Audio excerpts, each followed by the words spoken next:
Welcome to O People of the Book YouTube channel.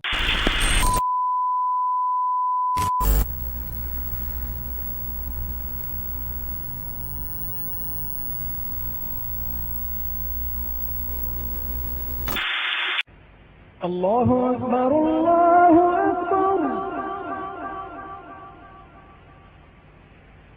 الله أكبر الله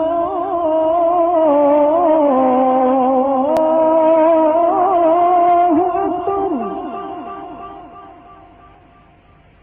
أشهد أن لا إله إلا الله أشهد أن لا إله إلا الله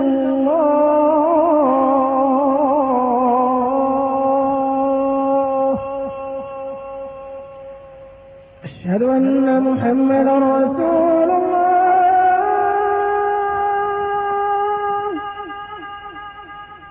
أشهد أن محمدا رسول الله.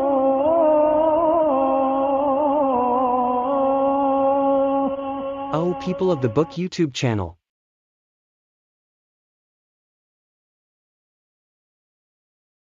نبرات شعري سطرت لمداد حبري والقلم نبرات شعري سطرت لمداد حبري والقلم نبرات شعري سطرت لمداد حبري والقلم هيا قصائد سائلي قلب النوى ليس الشبم هيا قصائد سائلي قلب النوى ليس الشبم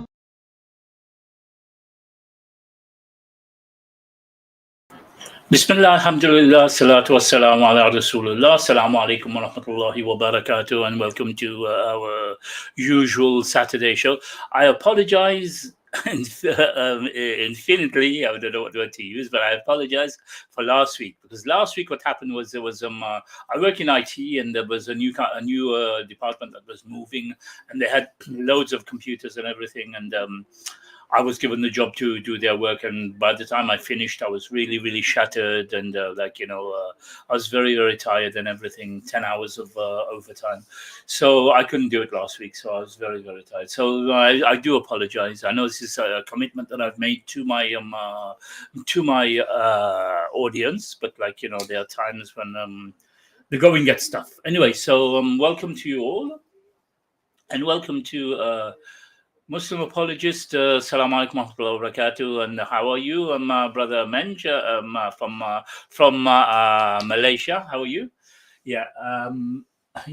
So, like I said, you're watching us on O People of the Book, and you're also watching us on Consider This TV. And one of the people who actually, one of those who've got a channel on there is the Muslim apologist. He's got some very good work. So please, when you go into the channel, subscribe, like, and share for all of us. My channel, Muslim Apologist, KovFF, and brother Abu Zaid as well. Yeah. There's a few of us who are on here, but sometimes we're on, sometimes we're off, or whatever. But yeah, and your brother MENG.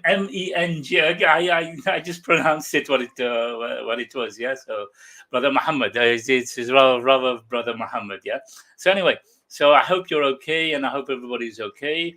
And well, let's start. Yeah, what we've been doing recently is we've been going through the questions and answers of the book from monogamy to polygyny.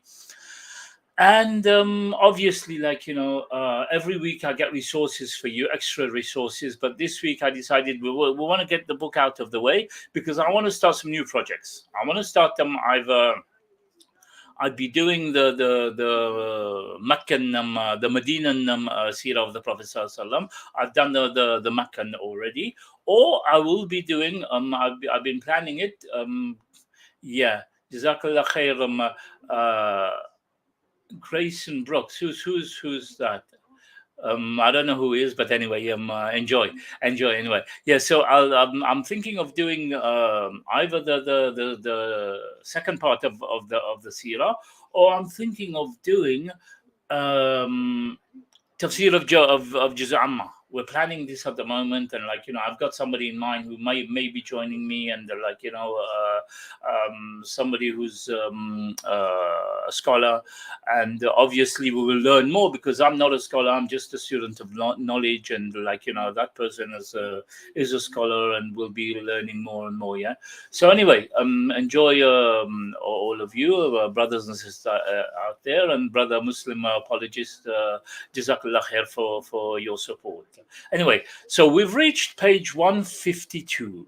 We've reached page 152 of the book From Monogamy to Polygyny. Okay, and the questions that we've reached now, remember, these questions may be in your mind. Yeah, I might be answering these questions from the book, but it may be something that you have been thinking of, or friends who are thinking of getting into polygyny, friends who are already in polygyny and they need help or whatever.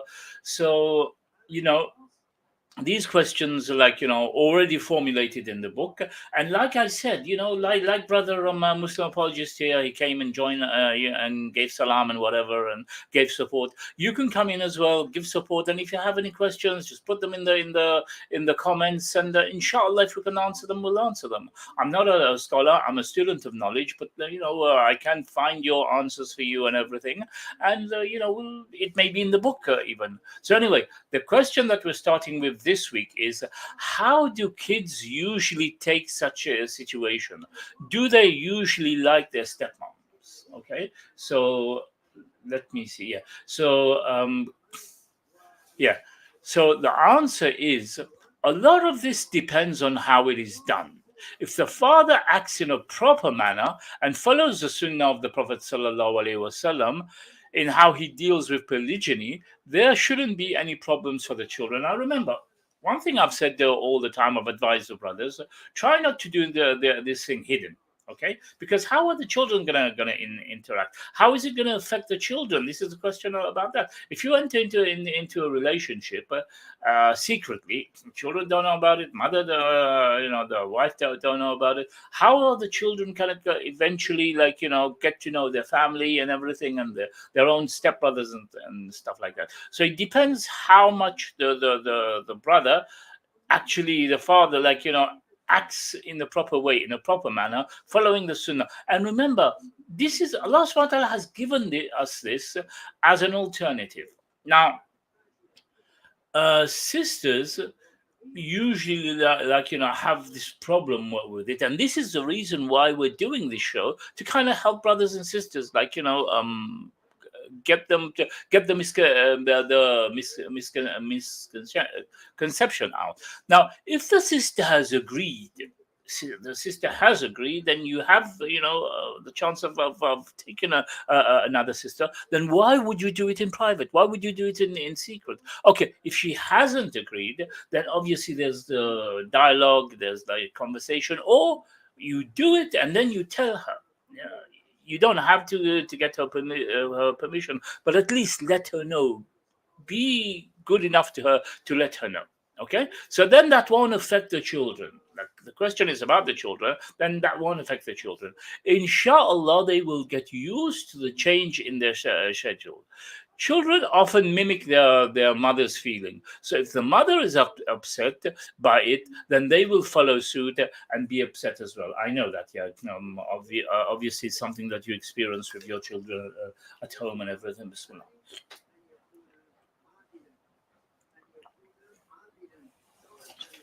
Yeah, so you experience that with your children, that they mimic their mother's feeling, and if the mother is upset by it, then they will follow suit. Therefore, we need to watch how we act in front of our children. The problem is today the drama that the mothers make in front of the children. Then the children take that as against their father. Look what your father has done, as if he's gone and done something wrong. Now this will affect the children. This will affect the children. Obviously, they're looking at their father, looking at their mother. They're thinking that their father is doing something wrong to their mother, and stuff like that. So, because they actually reflect their mother's feelings. So the mother as well should be careful in the way she handles it in front of her children. When polygyny is successful, the children usually like their stepmoms. I did mention one time that how the advantage of that is that, like, if the stepmom and the whole family get on, then you'll have somebody who can look after the children. You'll have somebody who can, like, maybe pick them up from school, drop them up, drop them off. If she's around the house, like she comes every now and again, she can give them a little bath or whatever. So it builds this trust and why should you, like, I think last week I mentioned that, or the week before, why should there be animosity? Yeah, why should there be any animosity between them, the two? When the children see that animosity, then obviously, well, what are they going to feel? What are they going to feel? Yeah, so once they see that camaraderie, French word, yeah, fluent in French, yeah, so anyway, so once the children see this, just 1 second, please, yeah, 1 second.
Yes, I do apologize. I was waiting for the telephone company to come.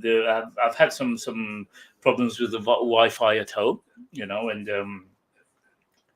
on one floor it's not working. So we told them to come in and check it out, and they decided just at the time when I got my life. So there you go. Anyway, yeah. So I'll just a minute. Yeah. So just send them the location. Okay. Yeah. So we were talking about the children here. So if things are done right, why should there be a problem? If things are done right, then the children will be on board as well. Yeah. So I think we have to understand that it has to be done according to the Quran and Sunnah, and once it's done according to the Quran and Sunnah, then there shouldn't be any problems, yeah, with the children. And like I did mention before, also that brings some sort of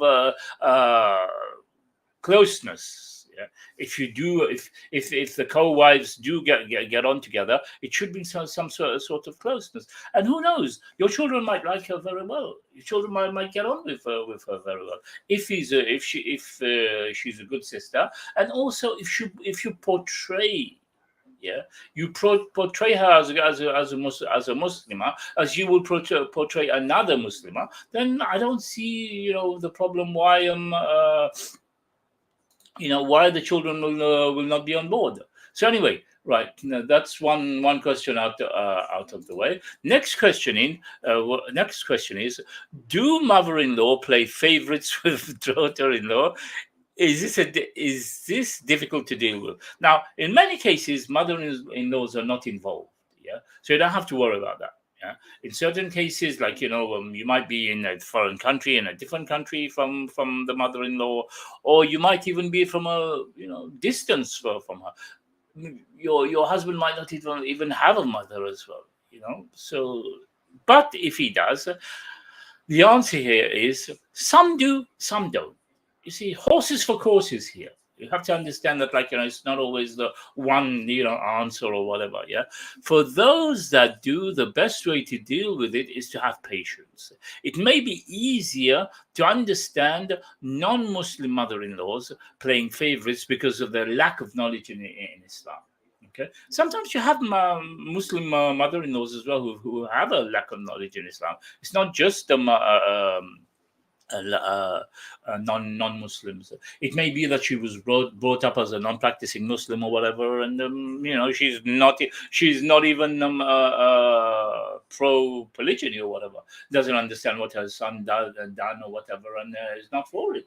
So you don't know that, or she may be for it and like be happy with both of you and whatever. So horses for courses, basically. Yeah, with Muslim mother-in-laws, it may hurt your feeling.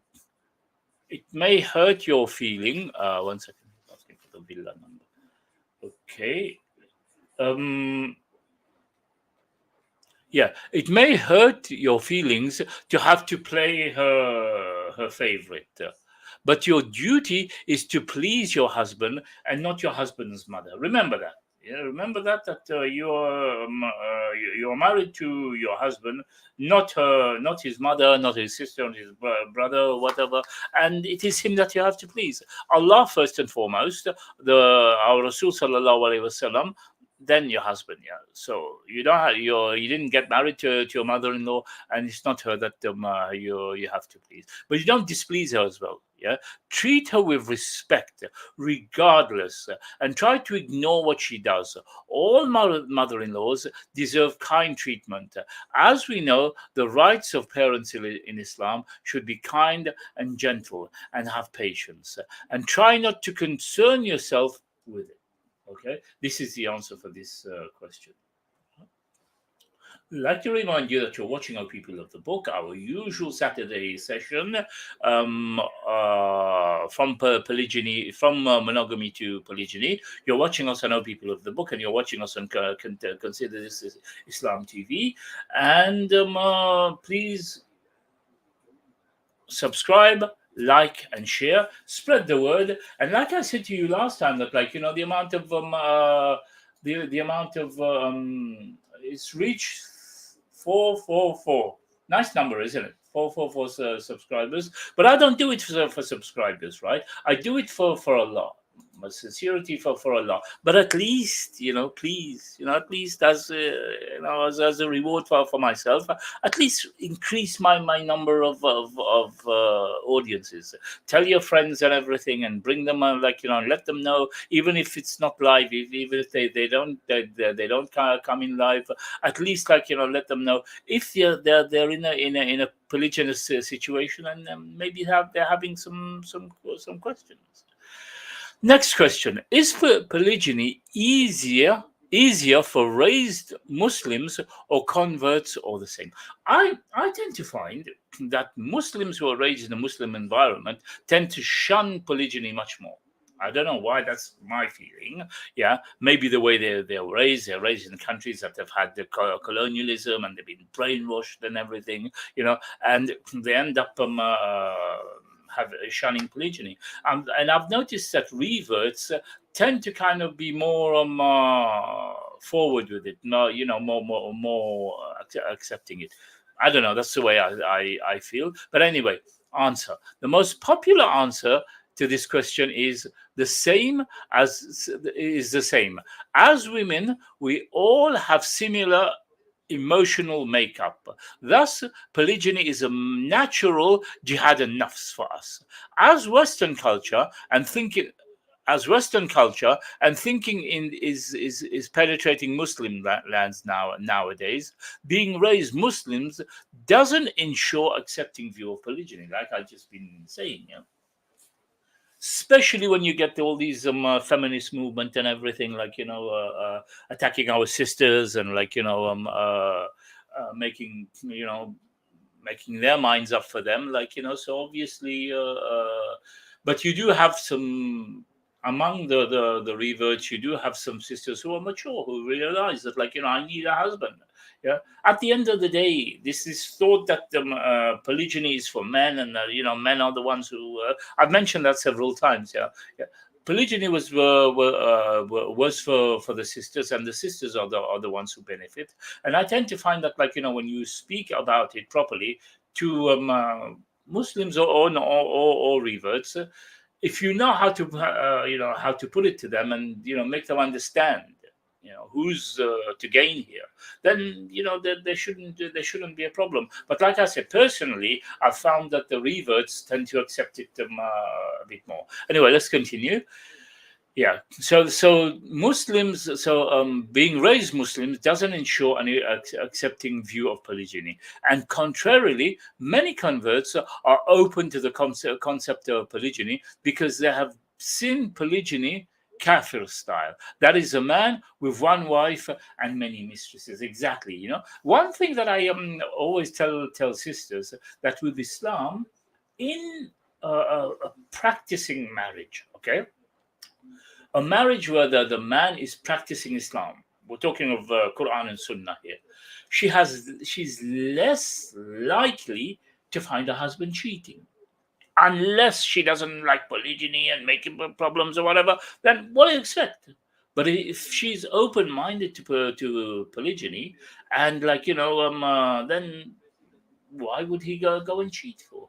One. Secondly, if he fears Allah, if he's somebody who's on the Quran and Sunnah and fears Allah, then he's not going to, cheat on her. So that's one advantage that the sisters who are outside of Islam, even, they think about that when you make them understand, because they've been through steps where they've had the boyfriends or husbands who have not been loyal to them, and who've cheated on them or whatever. Now she finds a Muslim who, alhamdulillah, following his sunnah and everything, and doing his salah, and he's not going to cheat on her. He's not going to go and do zina. Very unlikely he's going to go and do zina, no matter what the situations are. He's not going to do zina. So this sister now has a much better chance of being in a happier marriage without being without fearing them. What do you call it? Cheating or infidelity. Then she would have in a kafir style polygyny, where they're monogamous, yeah, by word, but then you have a lot of mistresses and a lot of girlfriends outside. So she would have experienced that. So that's why I think that the non-Muslim reverts who are coming into Islam, they look at it in a different way. Yeah. The Muslim woman is more emotional because the way she was brought up, her family, her whatever, and with all this colonialist mindset or whatever, she hasn't known the obviously, if she's a practicing sister or whatever, or half practicing sister or whatever, then she hasn't known this kafir style polygyny, where she has a man and he's cheating on her all the time. She knows her deen, she knows whatever, but she's not strong on practicing the deen, but she practices the deen. But emotionally now, she's not going to accept the polygyny. However, like I said, the revert, she knows it. She's had boyfriends before. She's had a husband and everything. Husband might have left her with children and then whatever, So this is the answer. Okay, why do women choose polygyny? Interesting, because the thing is, I've found that like I said, many of the Muslim women tend to shun polygyny, while you find that women who are thinking of coming into Islam, A lot of them shun polygyny in the beginning, but when you explain to them the situation that Islam only came to regulate it. Islam didn't invent polygyny. Islam came to regulate it. And the fact that Islam came to regulate it, that means it was there before. Their great grandfathers were polygynous. A lot of them don't realize that. Then when they come into Islam now, they would accept it.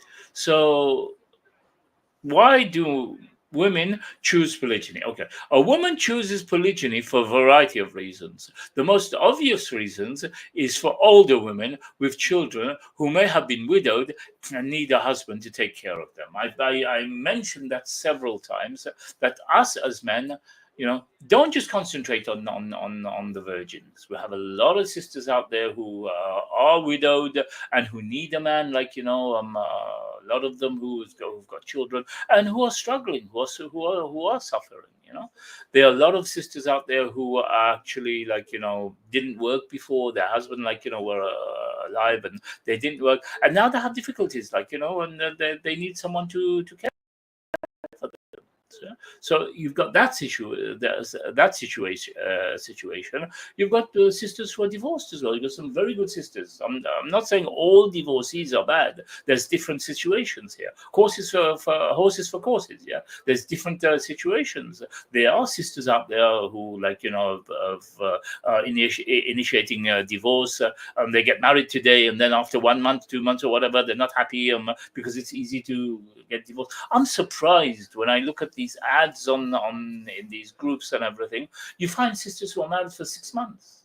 6 months married and divorced, very young, 28, 29 years old or whatever. And you think, well, why is she divorced at this young age? So the thing is that you'll find that this generation, they are not like us, like my generation, who would hold on to things. One thing I always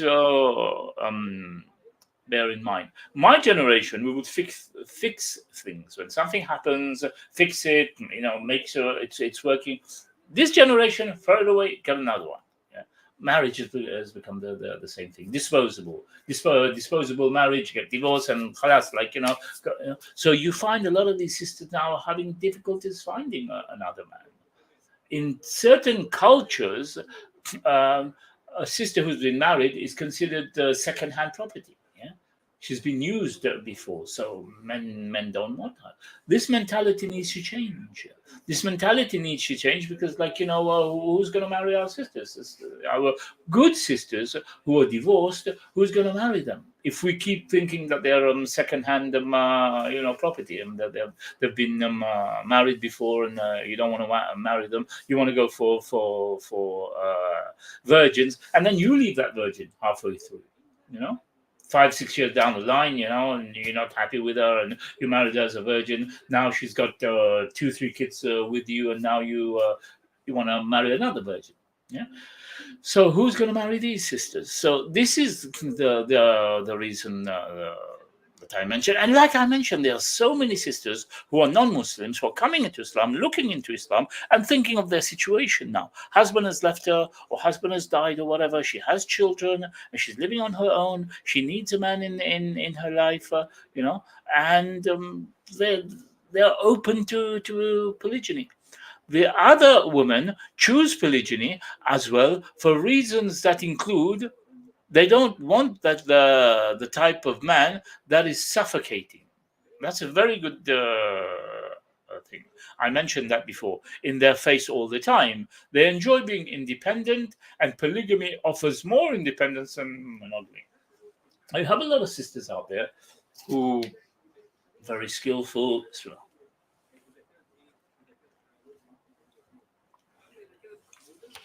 Very skillful, or they've got some sort of a passion that they like doing, gardening, you see them got a big beautiful garden or whatever, planting all the time and that, but they feel lonely. They want a man just like everybody else. They need a man around them. They need somebody who can smile at them and tell them, you look beautiful in that dress, or your hair looks beautiful, or whatever. Somebody who can cuddle them, give them love or whatever. So they don't want that man breathing down their necks every 24 hours. So what happens is now in polygyny, they got all the time. For example, if somebody's let's just say, okay, somebody's sister's very educated, and she's a teacher, for example, and she's got to sit down and prepare the school work, and correct children's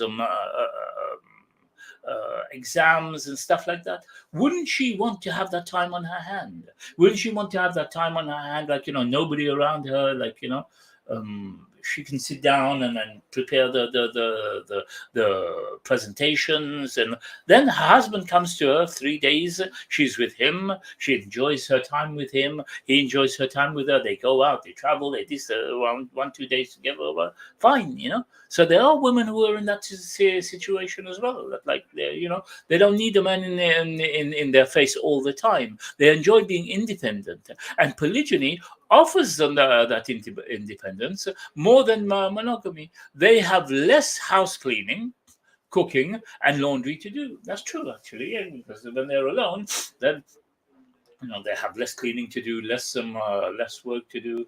But obviously, if a sister is living in her house, she would clean her house regardless. Regardless, she will cook regardless.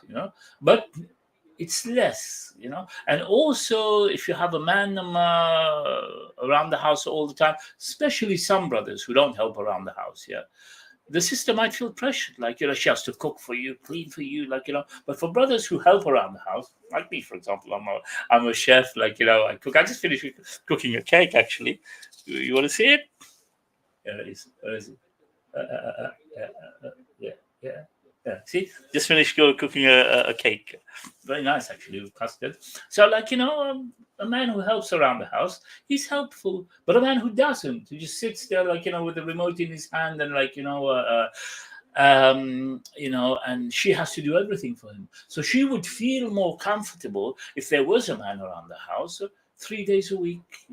3 days a week, 4 days a week, or whatever. He's there together.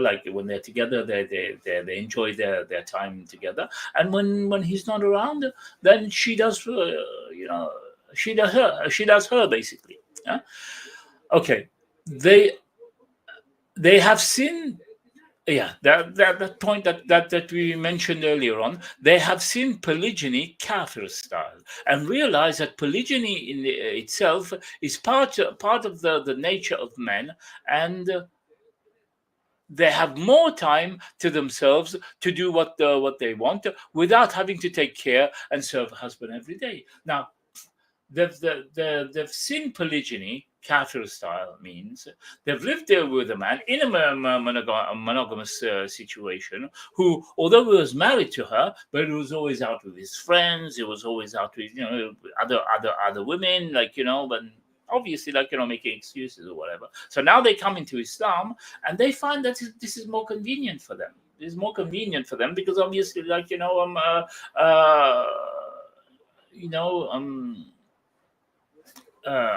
they've experienced it before, and now they find that this would suit them better.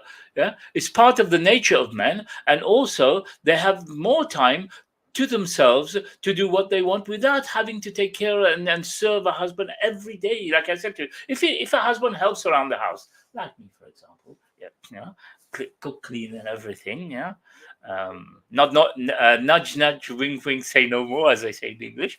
Anyway, so so if he's just there like a couch potato on the sofa with a remote in his hand, not doing anything, obviously she would want a break from him. Yeah. So anyway, that's your answer.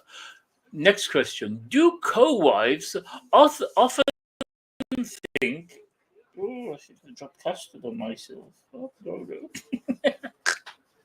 Yeah. Do co-wives often have to make sacrifices, whether it's for Allah or for their husband, or for their co-wife? Now remember, for Allah we make sacrifices. We make sacrifices for Allah. Okay, but we'll see now what the answer is. Everyone has to make sacrifices in their lives, and co-wives are no exception. There may be sacrifices to be made to keep the family together. True, You might make sacrifices in order to keep the family together. Control your temper, control your emotions. The Queen, if he does create a mess, the couch potato may be okay. If he does create a mess, no, you mean if he doesn't create a mess, yeah. I'd rather Dequin, yeah, exactly. Dequin, are you Muslim or not? Or Assalamu alaikum if you are, and if not, welcome. But if he doesn't make a mess, yeah, fine. The couch potato is okay. But the thing is that, like, I'm sure as a woman, you would want that time to yourself, yeah. You want that time to yourself, and whether it's a couch potato or not, whether it doesn't help, he's got his socks all over the place and his clothes all over the place or whatever, he comes. So anyway, you know what I mean. Anyway, so wa alaikum salam wa rahmatullahi wa barakatuh. Yeah. So anyway, so we're talking about sacrifice. Yeah, sacrifices have to be made anyway. Yeah, sacrifices have to be made. Sisters, be patient. Allah's promised them and the sisters, if they are patient, the rewards. I keep mentioning that. One second, please. I think the phone guys are here.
I do apologize, the guys for the phone came a bit late. Yeah, so need to come to house. Needs to come house trained. Yeah, I'm house trained anyway. I can train them for you if you want. Yeah, just send them to me and I'll house train them. No problem. Yeah. Actually, a man has, if he follows the Quran and Sunnah, he will be house trained anyway. Yeah, I will be house trained.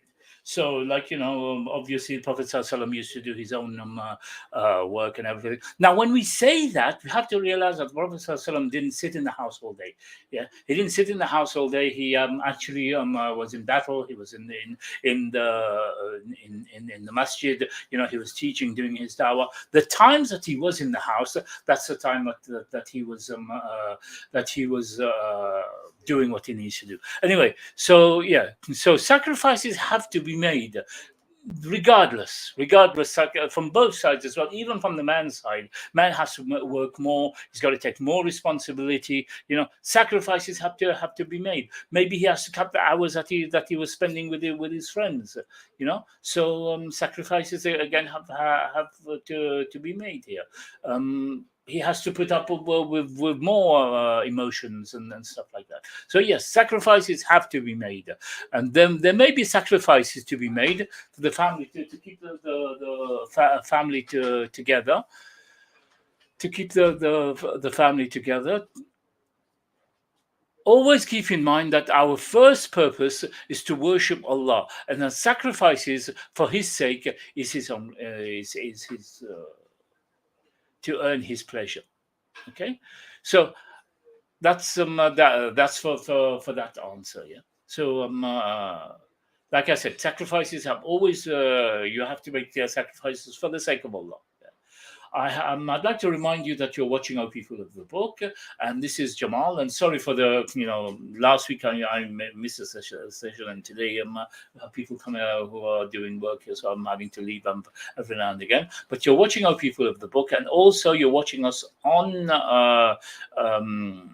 Consider this TV, and please subscribe, like, and share, and pass the mention to your friends about it. And if you don't catch me live, you can catch me any time. And please, come in and give a little salam and a little message. Okay, so next question: how do you feel with stress and possible fitna that comes with polygyny? Okay, sabr.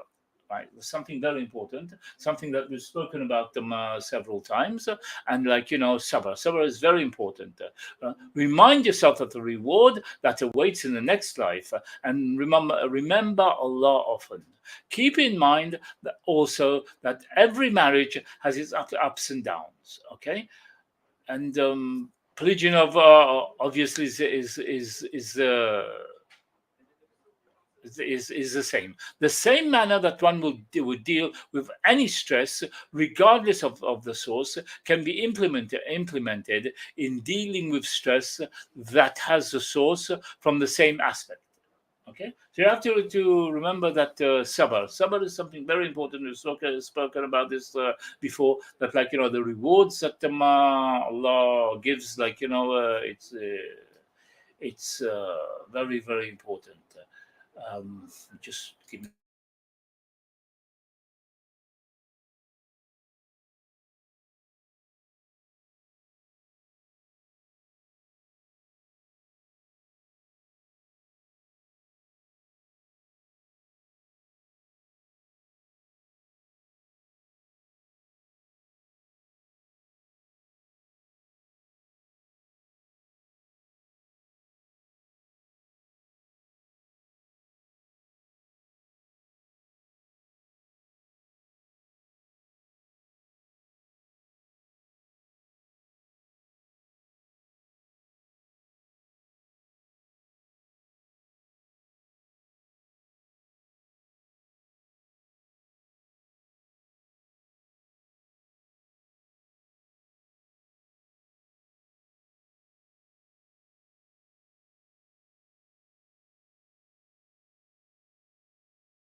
Yeah, so I'm very sorry that these workers come at the wrong time. Anyway, so yeah, so like I said,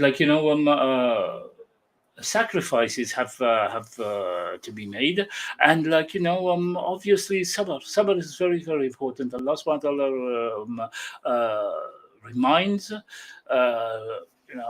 as reminders to always be in his in dhikr, in dhikr of Allah, and through dhikr of Allah, Allah subhanahu wa ta'ala can open up so many doors, and so many ways.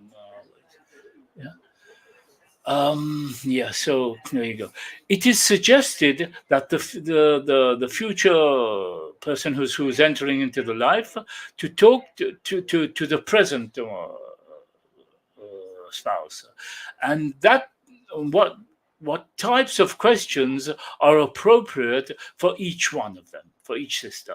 Okay, so okay, that's the question. It is suggested that there has to be communication between them, and what type of questions? Okay, the answer is there is definitely more than one opinion on this issue. Some consider that you should let the man deal with it. Okay, so that if he's successful or not, it is on him. Okay, you're not to blame. Okay, and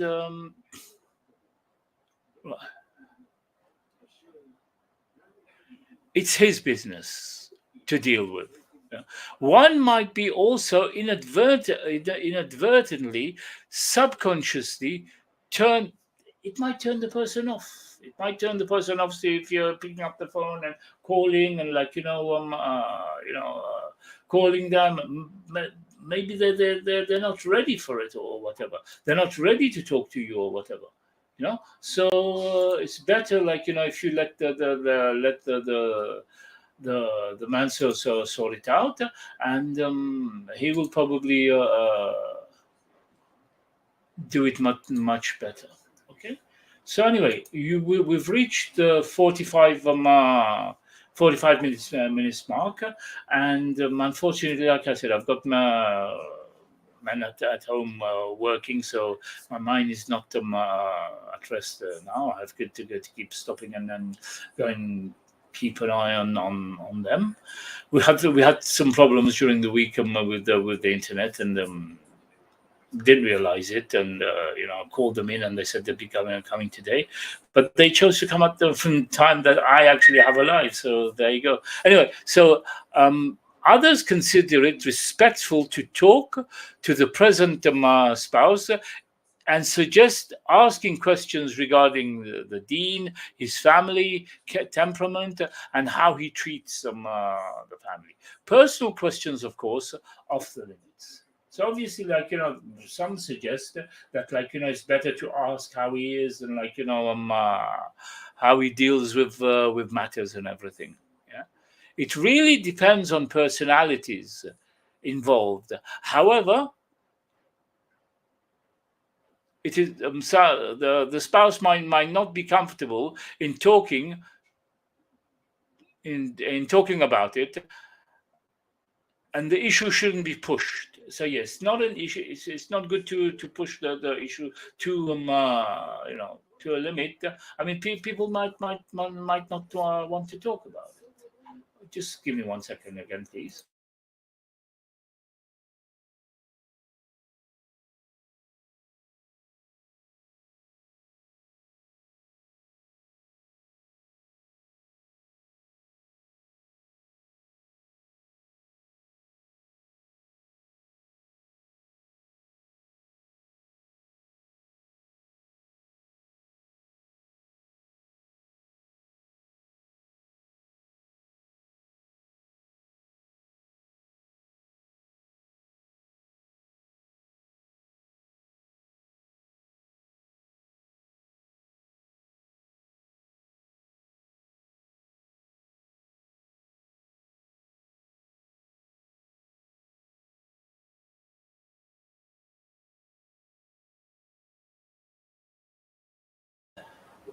Anyway, so sorry once again. So there you go. Anyway, so like I said, we're going through the questions.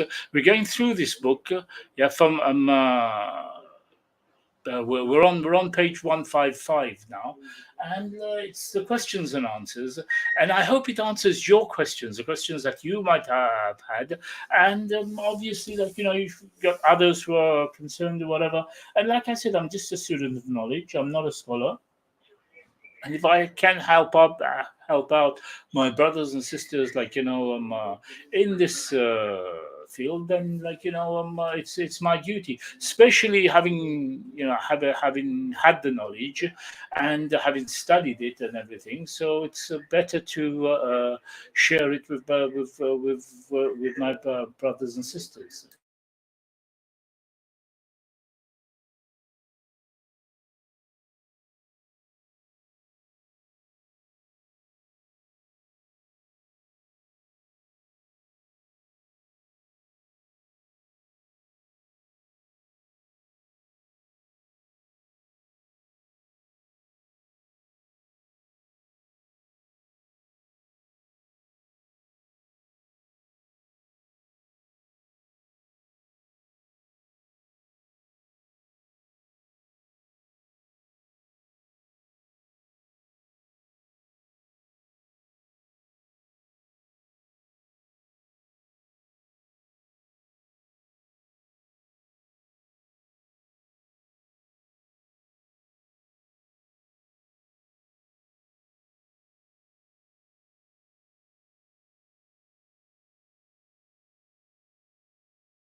Okay, so here we go. Okay, so I'm very sorry. Like I have to keep cutting every time because I have to keep an eye on them.